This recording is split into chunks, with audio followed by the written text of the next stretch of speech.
Tonight is part 2 of our interview with William Morgan, and many of you are wondering if that's his real name. No, it is not. We protect CAJI members.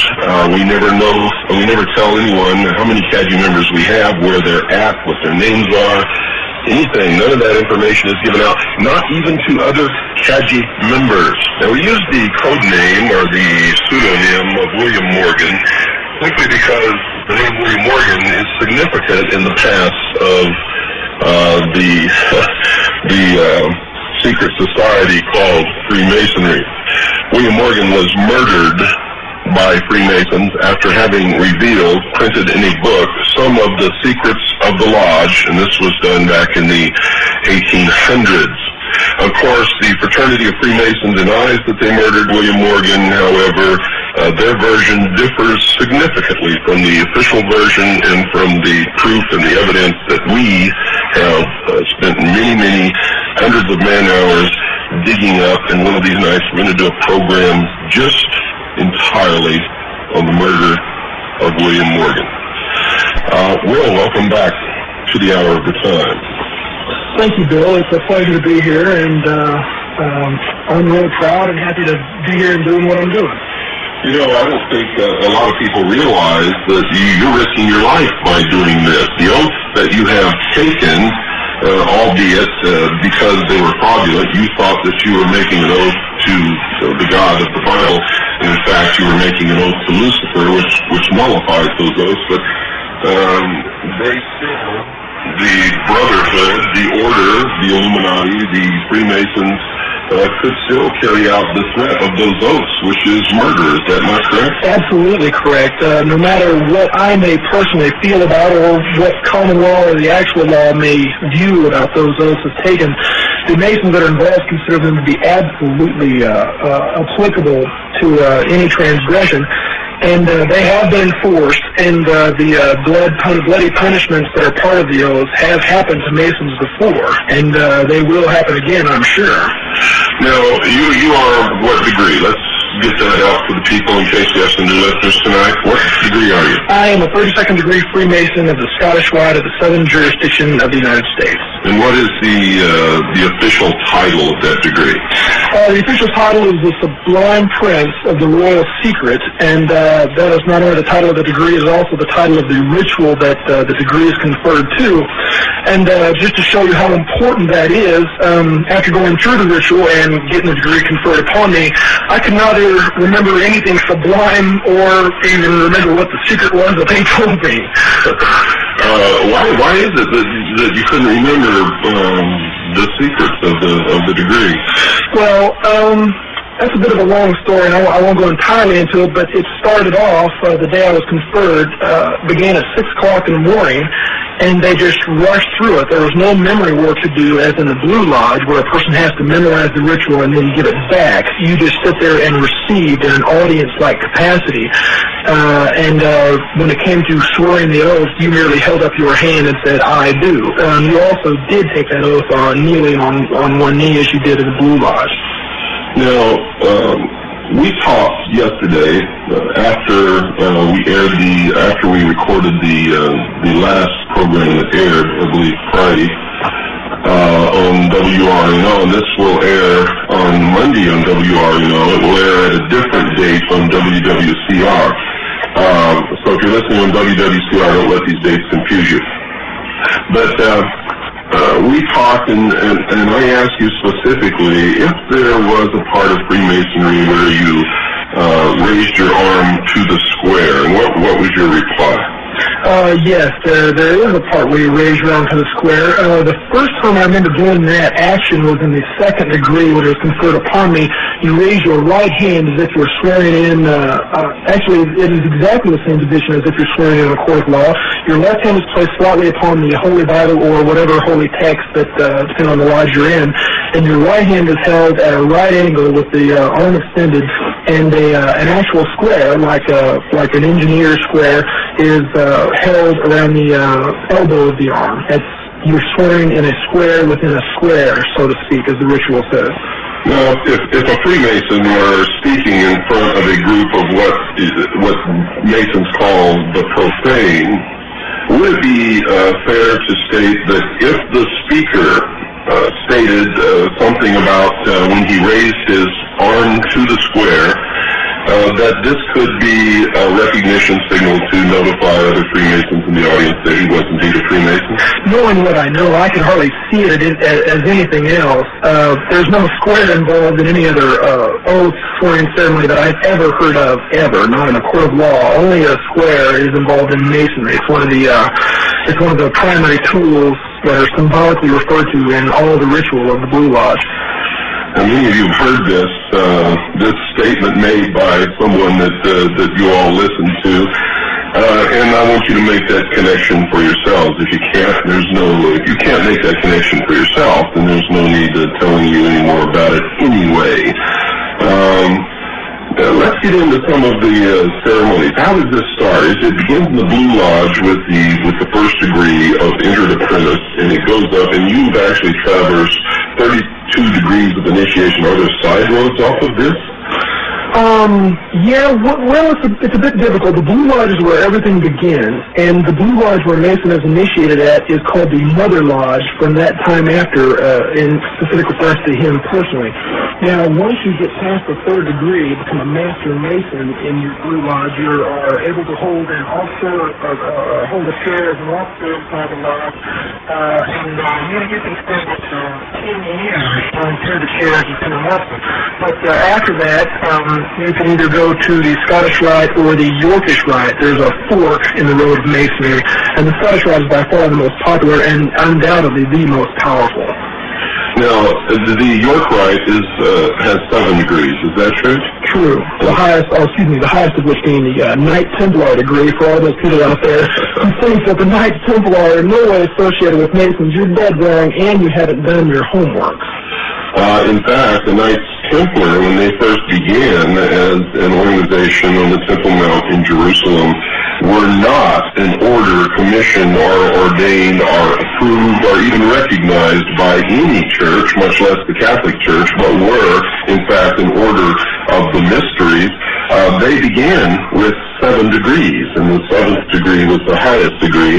And later, as they added degrees, when the Knights Templar were persecuted and in fact, many of them were put to death. Others were driven into hiding in other countries. And in some other countries, they just changed their names and continued the order.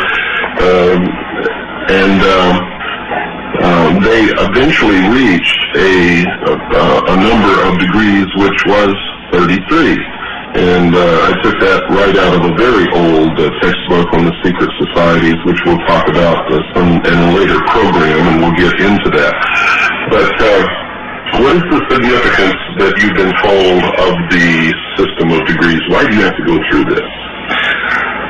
It's considered a road. It's considered a road to, quote-unquote, illumination. I really believe that it's more of a system of control and self-government. Lodges are pretty unique in America in that they are self-sustaining and self-governing, even with their own bit of enforcement. All lodges have been granted a charter from a Grand Lodge, and every Grand Lodge in this country has been granted a charter from the United States government to operate on its own and enforce its own laws and constitution. If a police officer or any law enforcement officer walks into a lodge while in session, he not only does not have enough power, but that lodge immediately closes. Now, this is something the American people don't know about. Now, if these are lodges, they're in states, they have nothing to do with the federal government. How could they receive a charter from the federal government saying that they're under their own laws? And how could it be the law enforcement officer would not have the authority to arrest or any of his other authorized duties in a Freemasonic Lodge? It beats the hell out of me, Bill. It's really a bit of a contradiction in terms. You have a government that has actually gone out and given government-type status to a completely and secret and I think subversive organization right under its own nose. The similar thing can be seen in the Mormon Church and in other secret societies that are not nearly so famous as Freemasonry itself. The government has by granting this charter, I believe, undermined its own stability as a functioning organization. Well, tell us about this charter, and tell us again what you said before. I don't want anyone to miss this because it's very important. It shows how a secret government can be formed. It tells that these members of these secret societies literally have diplomatic immunity and can get away with whatever they want to get away with. Not only that, but they have their members sitting in the most powerful posts both within society on local levels and local cities, local counties and state governments, in the higher echelons of the military, and they permeate all the positions of control within the bureaucracy of the federal government. So tell us what this charter is again. Okay, it's a document put out by the federal government, and it can be any government in the world. To my knowledge, every government in the world has granted that has lodges in it has granted a sovereign charter to the Grand Lodges under its jurisdiction. I really haven't done enough research to speak at length on the nature of the charter or what it exactly implies universally for Freemasonry, but I do know for a fact that a law enforcement officer, and we have many law enforcement officers in our lodge, from state troopers to policemen to military policemen, they're not cops when they walk into the lodge. They leave their car, their badges, and their guns outside, and they do so willingly. That's a pretty good example, but I think the best example comes from the Knights of Malta. And here's another one for you guys out there that haven't done your homework. I'm reading from the glossary of a book entitled Freemasonry, A Celebration of the Craft, which is put out by the craft itself, and it defines Knights of Malta as a Christian Masonic degree based upon the medieval Knights Hospitalities and emphasizing the Christian virtues. Well, you can leave the Christian out if you like, but what's interesting about the Knights of Malta is they actually do have diplomatic immunity as an organization. They can bring goods in and out of this country without going through customs, and they cannot be arrested or they cannot be detained or charged with any crime by any law enforcement officer in the country. They're above sovereign. As far as I know, they're above most government officials that are in the land. That's a fact, and they actually carry diplomatic passports. I know several people personally who are members of the Knights, the Sovereign Order of the Military Knights of Malta, and they carry diplomatic passports in order which began as citizens of the United States of America. Now, what happens when a police officer, most police officers have discovered, or at least the ones who make a law enforcement career, and most, if not all, judges sitting upon benches in this country are Freemasons. What happens when you're speeding down a highway and you're stopped by a law enforcement officer? What happens when he sees the Masonic emblem on your windshield? Usually what you have is a direct turnaround in attitude. I myself am a young man. I get hassled by cops a little bit. It seems like they always have cop an attitude when they pull me over, but when they see the Masonic square and compasses on my car, and most importantly, when I flip out my from the laws that the rest of us are supposed to follow. Is that true?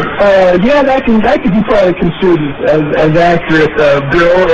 Although I disagree, it does work. It just doesn't work the way it works. It works for them and with them and around them, and it works on the rest of you. That's right. Now, what happens when a Freemason goes into court against someone who's not a Freemason and the judge is a Freemason? Okay, well, you have a very subtle interaction that goes on. All Masons are taught secret signs and secret words and secret phrases, and this is some of the most, this is what they don't want revealed more than anything else.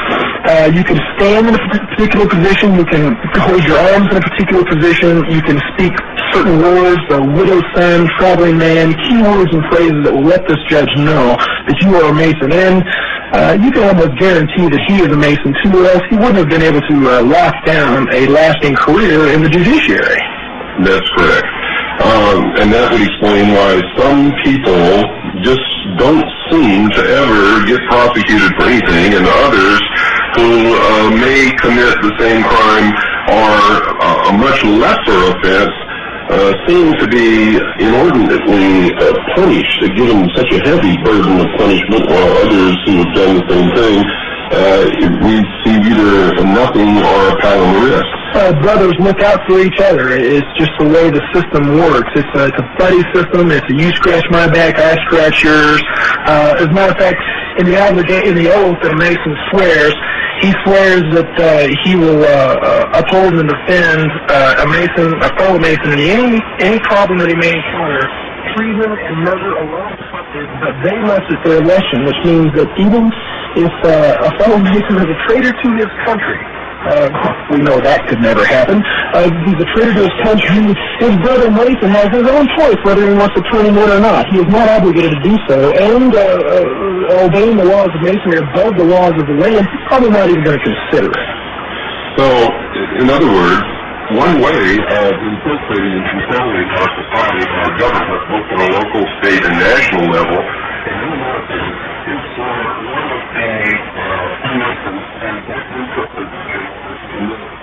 of the Freemasons below here. When people come to apply for that job, who gets the job? That's self-explanatory. The Masons get the job every time. Another part of the oath is that you will look after the interests of your brother Masons in whatever capacity they may be in. In fact, it could probably be construed that not getting the job to a brother Mason would bring serious repercussions if discovered inside the lodge, and may even be a violation of the oath. There you go, folks. All of you who've been telling me that I'm full of crap and I don't know what I'm talking about, and that they haven't infiltrated and appointed their members below them and literally taken over all levels of society, both local, state, and federal, and the military.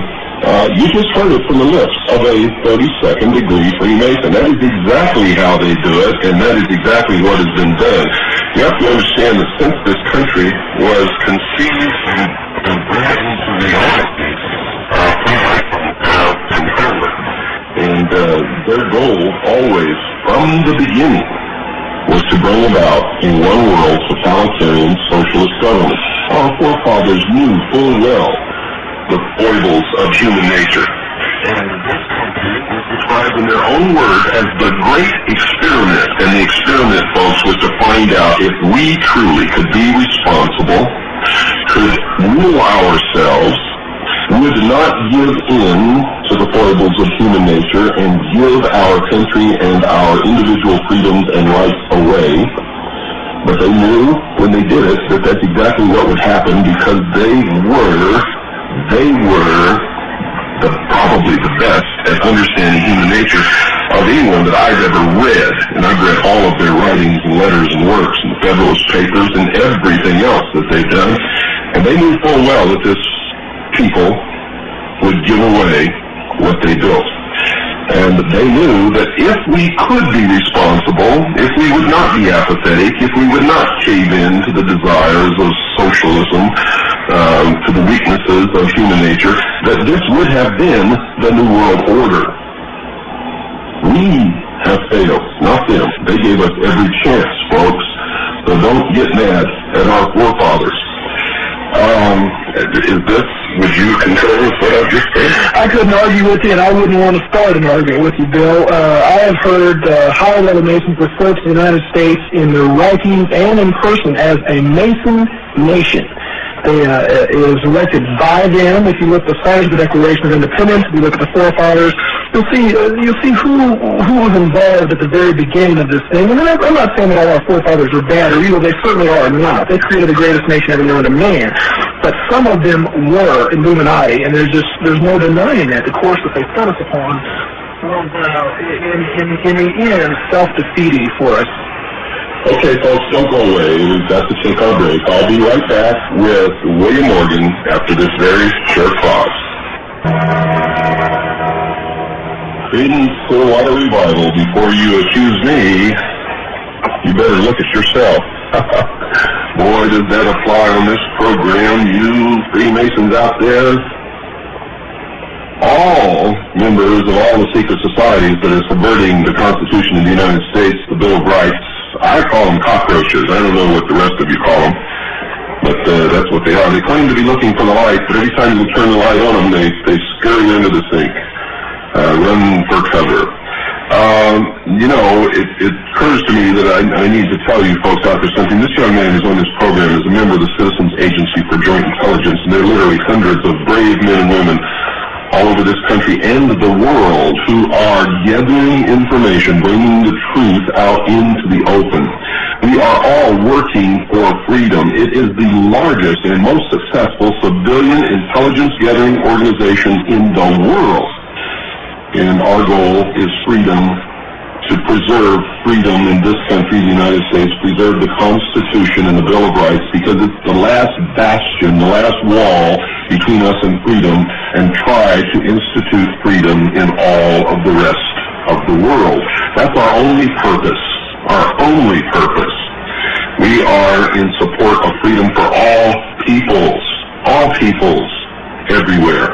This young man on the show has risked his life to tell you what he's telling you tonight, and if his identity were ever to be discovered, he could be murdered by the secret societies that he is revealing. He is one of my heroes. Most of the people in CAJI who are helping us to do this, most of them working in intense, secret, and dangerous situations. We have people who have infiltrated satanic organizations and are feeding us the information on their rituals and who they are and what they're all about. And the instant that they were to be discovered, they would be murdered. You don't seem to understand that this organization that I've built, the Citizens Agency for Joint Intelligence, is vital to the freedom of the United States of America and to the world. The governmental intelligence agencies are in the control of the secret societies and are not working on our behalf and never have been, folks. I hope you understand that.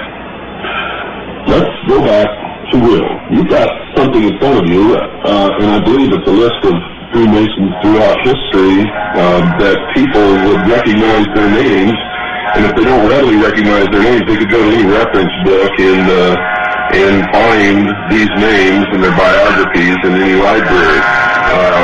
Would you like to tell our listening audience who some of these people are? Yeah, there's some really names that you'll really recognize here. But before I do, let me thank you, Bill Cooper, for reminding me that my brothers might murder me just for telling the truth. Here's one: Colonel Buzz Aldrin, Simon Bolivar,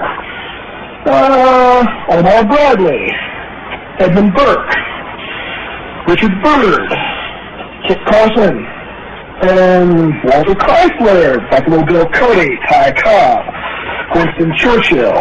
The list just goes on and on. Gordon Cooper, Edwin Drake, Jack Dempsey, Cecil B. DeMille. You know, you mentioned Winston Churchill, and one of the things that the listening audience does not know is that not only Winston Churchill was a Freemason, but so was Harry Truman, and so was Mr. Stalin.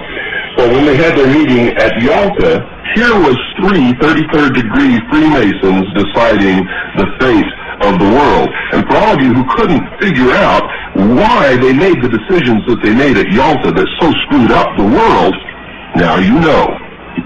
Please continue. Thanks. Well, yeah, they should have just held that Yalta meeting in a lodge and been a bit open about it. Okay, here's some more for us. Duke Ellington, Henry Ford, Benjamin Franklin, Clark Gable, John Glenn, correct. Richard Gatling, inventor of the Gatling gun. Samuel Gompers, Prince Hall, Manly Palmer. Joseph Guillotine, inventor of the guillotine. We'll be seeing more of that later. Oh boy, there's just slipping out time. Edgar Hoover, Sam Houston. For those of you who did not understand his reference to, we'll be seeing more of the guillotine later. When the New World Order actually succeeds in taking control of the world, executions will be public, and the secret societies believe in blood atonement. In other words, you can only atone for your wrongdoing by your works or by the shedding of your blood atonement. So in these public executions, there will have to be the maximum amount of blood. Public executions will be held as a object lesson to the rest of the population, not to oppose the New World Order, for it is the most terrible, terrifying experience to see someone literally beheaded is intended to cow everyone else. and is, in fact, will be, in fact, a ritualistic sacrifice to the god of the secret societies, who we all know now is Lucifer, also known as Satan. Yeah, Bill, just dawned on me just what a fun guy you really are. Here's a short list of presidents of the United States who have been Masons: George Washington, James Monroe, Andrew Jackson, James Polk, James Buchanan, Andrew Johnson, James Garfield, William McKinley, Teddy Roosevelt, William Taft, Warren Harding, Franklin Roosevelt, Harry Truman, Lyndon Johnson, Gerald Ford, and I also know for a fact that George Bush is a Mason and that Ronald Reagan was made a Mason on site. Like I said, the list just goes on, and these are not even a partial fraction of a percent of the famous Masons that have existed throughout history. Well, John Wayne was a Freemason, wasn't he? The Duke was a Freemason, absolutely true. And, we're not in any way belittling the accomplishments or the contributions to society of any of these people. We just wanted to let you know that this covers all areas of society, all levels of society, all occupations, and that many famous people whom you all recognize have been or are members of these secret societies. Now, many of them are taken in as window dressing. In other words, they don't really know what they're a part of. They're told that it's a fraternal organization existing for the good of the community. And, of course, in any organization, if you can get famous celebrities to belong, it's a feather in your cap, because the public, for some reason, thinks that if a celebrity belongs to something, then there can be nothing wrong with it. What sheeple, what total crap. But that's the way people believe. That's absolutely true. Most of the celebrity names that I mentioned in this list are there just simply as window dressing to give a good appearance to the craft, but some of them absolutely are not. And I'm reading specifically from this book published by Masonic Publishing Company, and it states that Joseph Smith, founder of the Mormon Church, was absolutely and undeniably a Freemason. Did you find Giuseppe Mazzini in there? Yeah, I sure did. I should have done my homework. Giuseppe Mazzini, 1805 to 1872, Italian patriot. He was also one of the best friends and correspondents of Albert Pike, who was the head of World Freemasonry for a while, and the head of the Scottish Rite of Freemasonry in this country. He established, with others, the Ku Klux Klan, the branch of Freemasonry known as B'nai B'rith, which the ADL operates out of. And the ADL, for those who don't know it, are under intense investigation now for spying upon agencies and departments of the United States government and police departments, and actually stealing records and passing them on to the secret societies and to the state of Israel. So you really better wake up out there, and don't give me this stuff that it's the Jews, that it's the blacks, that it's this, it's that. It's not. It's not. Ordinary people like you and me, I don't care what their skin color is, I don't care what their religion is, are just like you and me, and all they want to do is live in peace.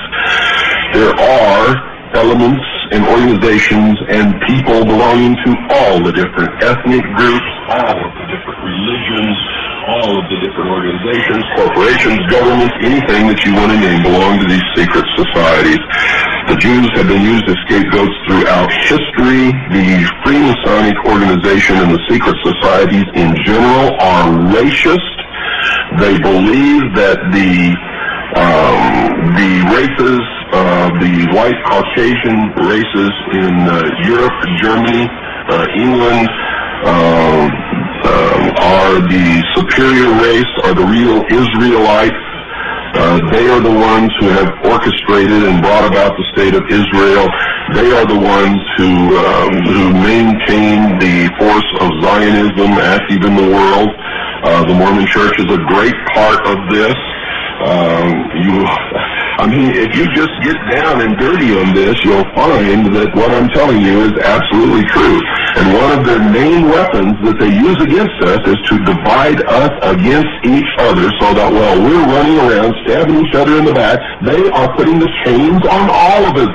And when are you people going to realize that and understand it? All during the Cold War, there were no Russian families sitting around their tables plotting on how to do away with Americans, and there weren't any American families doing that either. All of us were concerned with our children, with putting food on the table, with educating our children, with trying to build some kind of a good life. That's all that ordinary people care about. It doesn't matter what race they belong to, what religion they belong to. Well, if there's a lesson that the listeners can go home with, it is that stop this racist divisionism, come together, and see the enemy for who it is. Like I said on the last program, you cannot enjoy the protection of the secret society forever. With a little bit of homework, you can find out who financed Hitler in World War II. And anybody that knows history knows that as soon as Hitler got to where he was at in power, who did he initiate a pogrom against? It wasn't just Jews. He got rid of all the Freemasons who were the window dressing in Germany and in Austria, who put him where he was at and protected his interests. He zapped them. He nuked them. They were gone. They joined the Jews and the Gypsies in the concentration camps, and they were never heard from again. And to this day, many German Freemasons wear a small flower on their lapel in remembrance of that tragic event. You cannot enjoy that protection forever. You are doomed to fail if you depend on these people for your life. That's correct. Remember, the primary method that they use is this. Conflict creates change. They create the conflict that they know will bring about the solution that they want. They get it to appear as if the people are screaming for the solution, and then they give it to them, something that the people would never have accepted in the first place. But remember, conflict creates change. They believe in the Hegelian principle of conflict resolution. You have a thesis and antithesis, and the clash of these two creates the solution to the problem which they've been aiming for all along. Now, you also have to understand that controlled conflict creates desired results or change. So the method of bringing about controlled conflict is to have your people leading both sides of the conflict. So when you talk about Republican or Democrat, forget it. At the highest level, they're both the same. When you talk about populist versus communist or whatever it is, forget it. At the highest level, they all belong to the same organization. When you look around in the Patriot movement, remember, most of the leaders in the Patriot movement are on the same side and belong to the same organizations as the leaders of the secret societies that are trying to destroy this country. The conflict between the two, which they are trying to create now, will ensure the destruction of the Constitution, the Bill of Rights, and then they will step forward with the answer. 1,000 years of peace under the United Nations. But you're going to have to make concessions to get it. You're going to have to give up your freedoms, your individual rights. But they will protect you. If you buy that, folks, you're indeed a fool. Does this confirm what you've discovered in your quest for the truth? It certainly does. It is history repeating itself with empty promises of nirvana and utopia on earth that has never come true, and you always have to be the one to see. Always. It's just, these people do not believe in a fair fight. They do not join a race that they have not fixed. They don't take those kind of risks. Okay, you've got about 10 seconds. If you had the ability to say something to the American people and to the world, what would it be? It would be to wake up, folks. Look, you've got an enemy out there. They're coming together, and there's a convention of Southern Baptists that have come against the Freemasons, meeting in Houston in 15, 16, 17 of June of this year. I suggest that you look into that. That's right, folks. Thank you, Will, for being our special guest and for putting yourself in danger for all of the rest of our freedoms and for freedom of the world. I, for one, appreciate that. You are my hero. Good night, and God bless you all.